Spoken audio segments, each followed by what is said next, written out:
with him. In all, 9 women who were never seen again.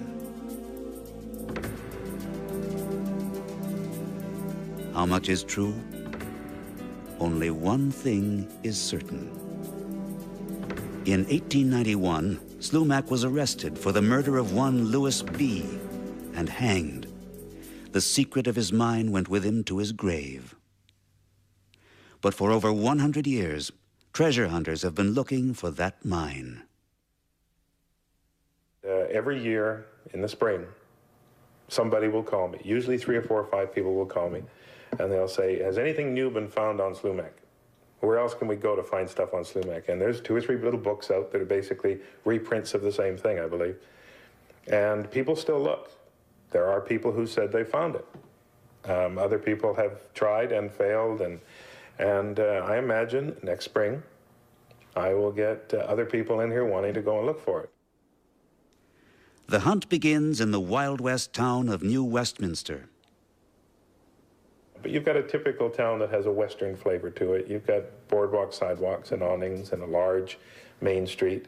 Lots of saloons and bars and hotels, restaurants, stores, churches, schools. And this was a very bustling spot. And Slumac became known for the fact that he would disappear and then come back into town. And you can imagine that people in town would know when this character was back, that he was back in town, and it would probably buzz through the city pretty quick. Pretty quick. You know, Slumac is in such and such a store, and he's got another bag. So today, nothing is left of the town of New Westminster. It has long since been swallowed up by Vancouver, a modern metropolis, an urban industrial center which looks forward to the future, not back to the past.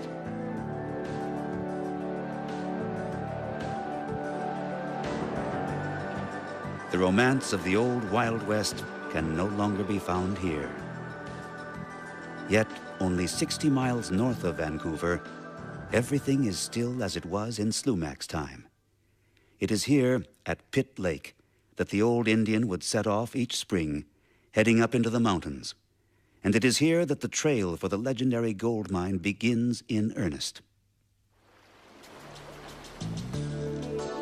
We have come to Pitt Lake to unravel the dead man's mystery, to start our own search for Slumac's gold.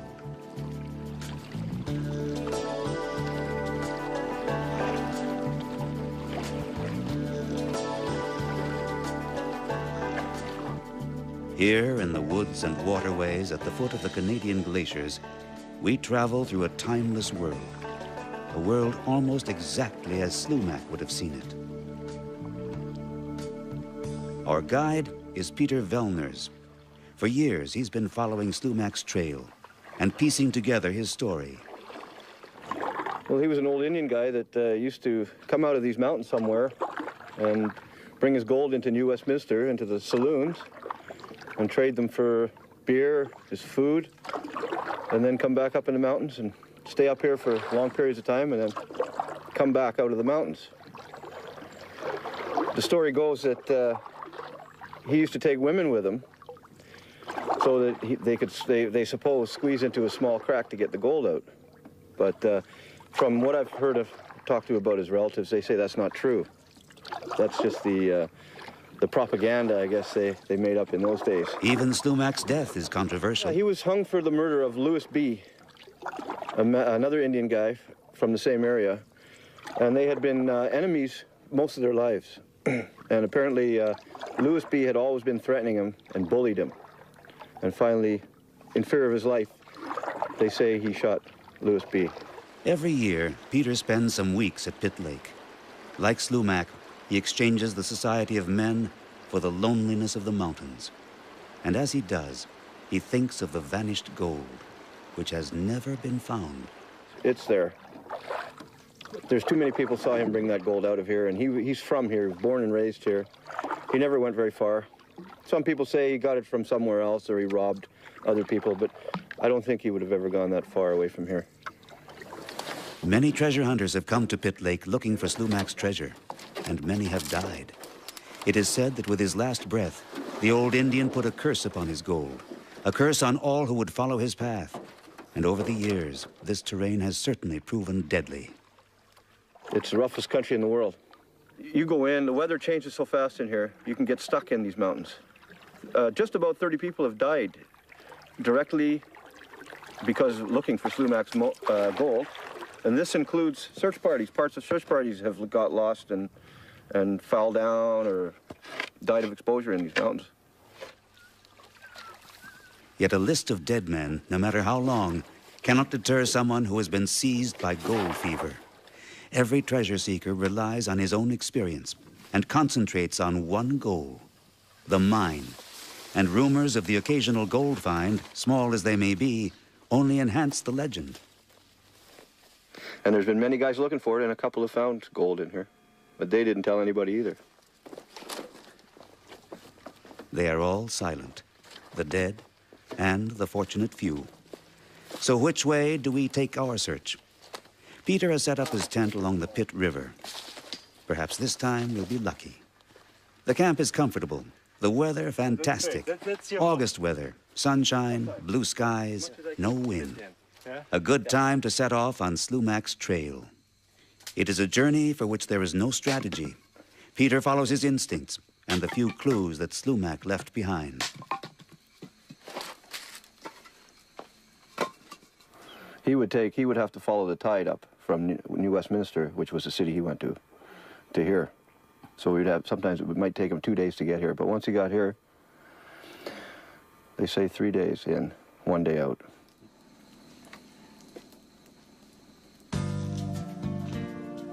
The next morning, we set off on our journey. Peter is one of those very special types that seem to thrive in the Canadian mountains. Trailblazers and loners who find their way around the wilderness better than the big city jungles.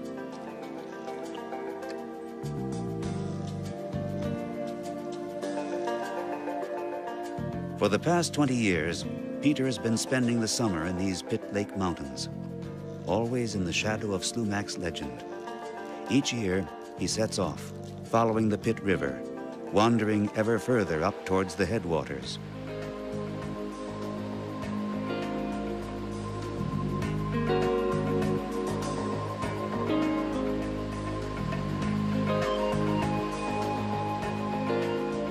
It is not a journey to be taken lightly. The terrain is treacherous, the paths unmarked. There is no one to turn to here for aid.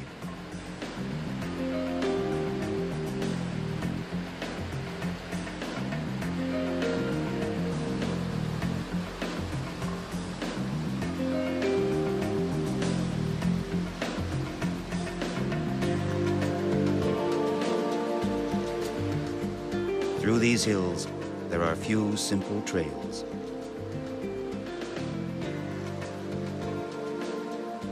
But each new path brings a new adventure, new discoveries to be made. This time, it's a dilapidated gold camp, a ghost mine, long uninhabited. That's the old gold camp? This is somebody's old gold mine. Yep. Looks like at least 50 years old. Yeah. Maybe 80. Slumac was not the only one looking for gold at the turn of the century. British Columbia was the land of gold creeks. The earth smelled of gold here, and this smell drove the prospectors into the wilderness, where they lived, alone, God-forsaken, just a few tools to keep them company. All their old axes and frying pans. They had to carry that all in here. The tools are rusty, the camp abandoned. Did the prospectors who built this cabin find gold? They must have. They wouldn't have built all this unless they came in here first and found something. And is that the area where Slumac was? Yes. But if the story of Slumac is 100 years old, the story of this forest is much, much older.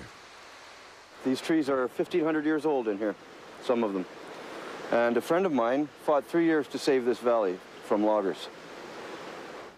For Peter, the hunt for the Lost Creek mine is more than just a search for golden nuggets. That's because over the years, Peter has come to believe in a broader definition of treasure. This is the gold here. Here in the ancient forests of British Columbia, there are no cars, no telephones, just lush green woodlands, a primeval world along the banks of the Pitt River.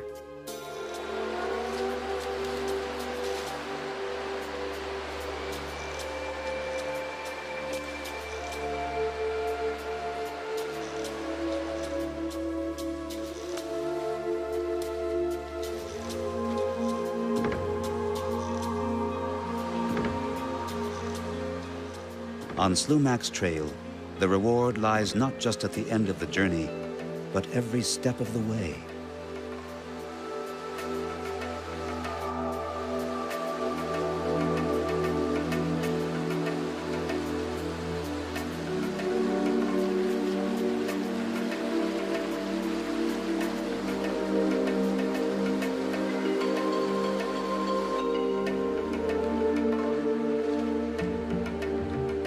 Here, the waters run fast and pure, and plump salmon swim in abundance.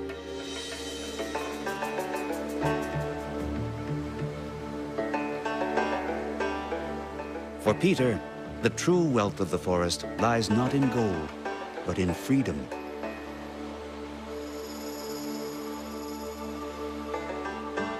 The search for Slumac's mine, it is the key to a life like that of the old days of the Wild West. A life unspoiled, uncomplicated.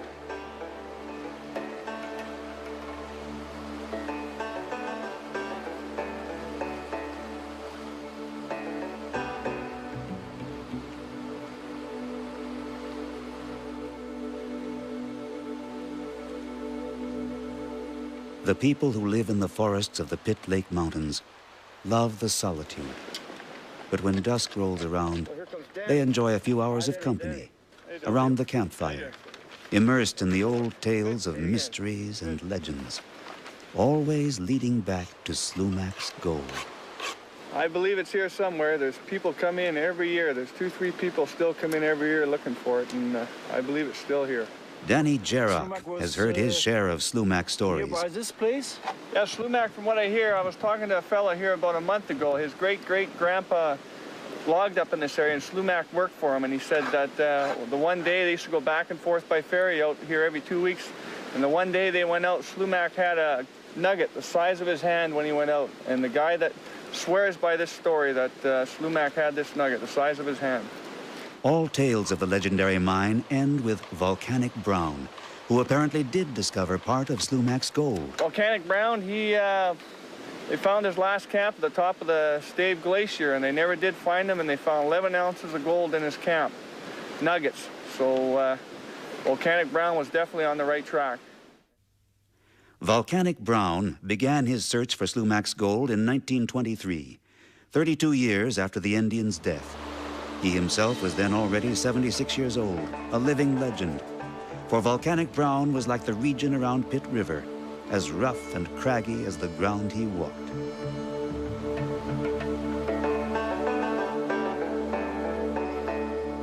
Brown was a pioneer in a land of pioneers, a jack of all trades who never stopped dreaming.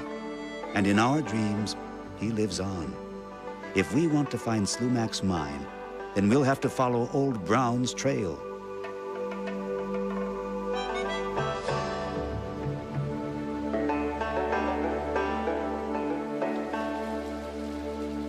The next day takes us higher and higher along the banks of the Pitt River to an old hot spring where Slumac and Brown were said to have warmed themselves. These waters still bear minerals, and Peter is always on the hunt, checking for gold, searching the soil and the currents for any glittering trace.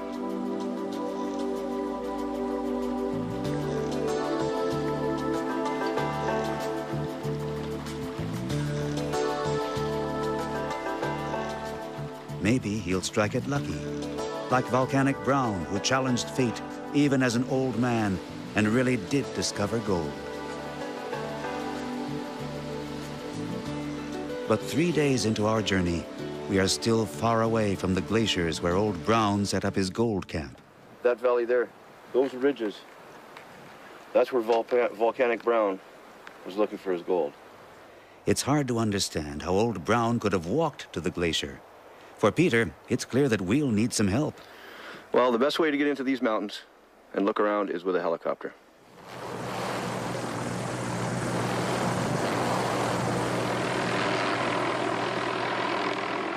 From here on out, we'll take to the air. For we don't want to tempt fate in a region where a curse hovers. Slumac's curse would, in fact, fell even Volcanic Brown. In the late summer of 1930, Brown failed to return from the mountains. In the fall, a group of men set out in search of him. The men found his camp and 11 ounces of gold. But of Brown himself, there was no sign. He had simply disappeared. Brown would never be heard from again.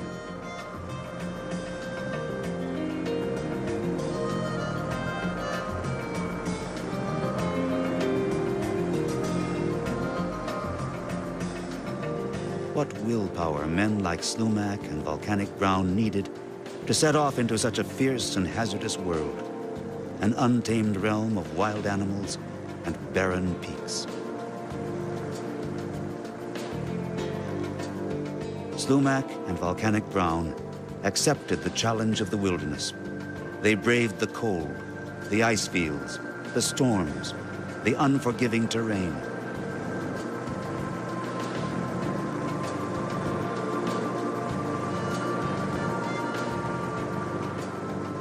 They were loners, hard men in a hard land, taking on the unpredictable moods of nature. And they were rewarded with the greatest treasure the earth has to offer: gold.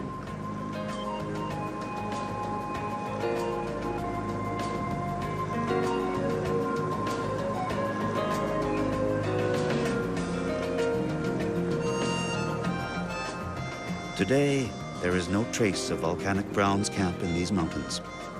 Our search has come to a dead end.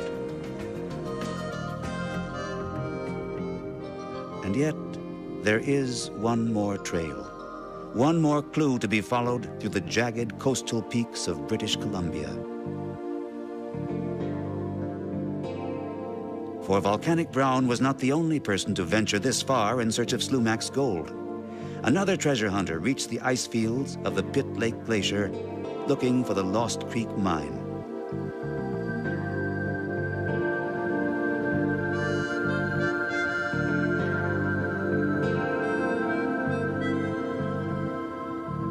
His name was W. Jackson, and he left behind a written record.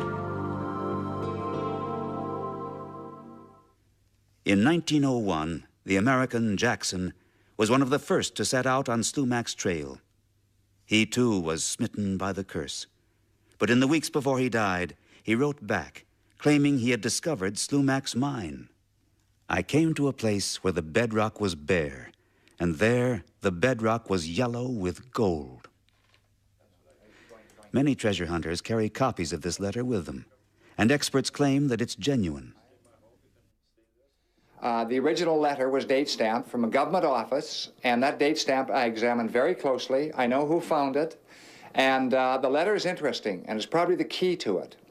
It uses certain phrases that were only used in the 1880s and 1890s, such as light out and O with an O, which is an American phrase. So the original letter is genuine. There is an area there was some 3 words left out. We think it's a blind canyon. There's no doubt that that Slumac had something to do with it. I'm not sure. It has been called the Slumac treasure. I think that Shotwell or one of the others did find it. I don't think there's any doubt about it. He makes certain comments about the Bank of British North America in San Francisco, and he calls San Francisco SF, which was usual with the Americans. So when you look at that letter and go over it very, very carefully, it's not like other letters that sometimes are genuine and sometimes are not genuine. This is a genuine letter, and the terminology makes it genuine, and the date stamp makes it more genuine. Bill Barley is himself a treasure hunter of the old school. Since his childhood, he has been roaming through the ghost towns of British Columbia in search of traces from the past.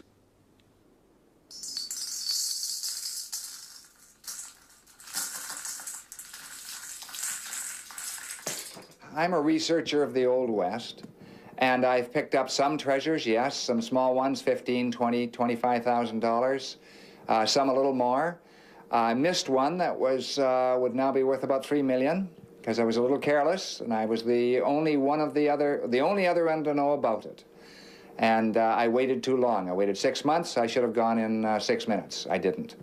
And when I was a kid, I walked through the ghost towns, and when I walked through those ghost towns, the thing I remember very, very vividly was walking up the boardwalks, which were still there, looking in the windows of the stores, and everything was still inside. The pitcher and basin, and the one-armed bandits, and the roll-top desks, and there was dust inside and cobwebs coming down. They'd simply walked away from those towns. They'd simply walked away. And that stayed with me ever since I was a kid of about 8 or 9 years old. And there were a number of those towns all through that mining country, because the towns only lasted as long as the gold or silver lasted. Once that was gone, they were gone. The search for Slumac's lost gold mine is also a view through a window into another era, an era which captivates us still. In our journey through the wilderness, we have sensed the legacy of the past.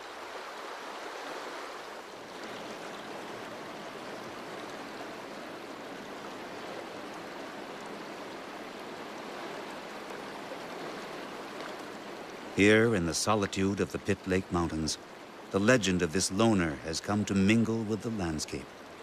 And with each retelling, the myth keeps growing. There are a number of extra stories. This is more than just one man and a little story about his gold. I mean, this thing really goes. Most people who deal with it simply look at the fact that he did kill someone. And there are comments that I have read and other people doing research that was more than one person.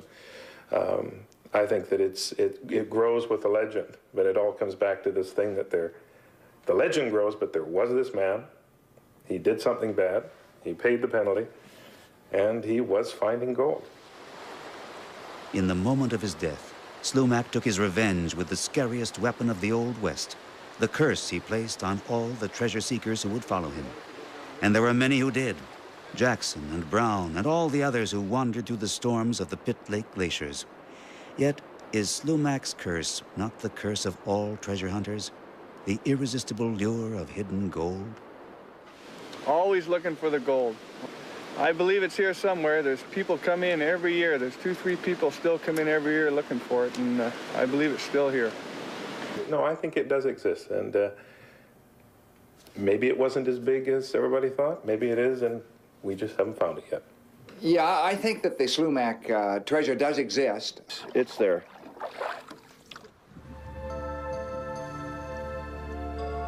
Some say that Slumac's ghost still hovers over the Pitt Lake Mountains, that his name is still whispered by the wind, the river, the trees, and the mountains. It is said that the echoes will never leave this lonely land until his gold is found.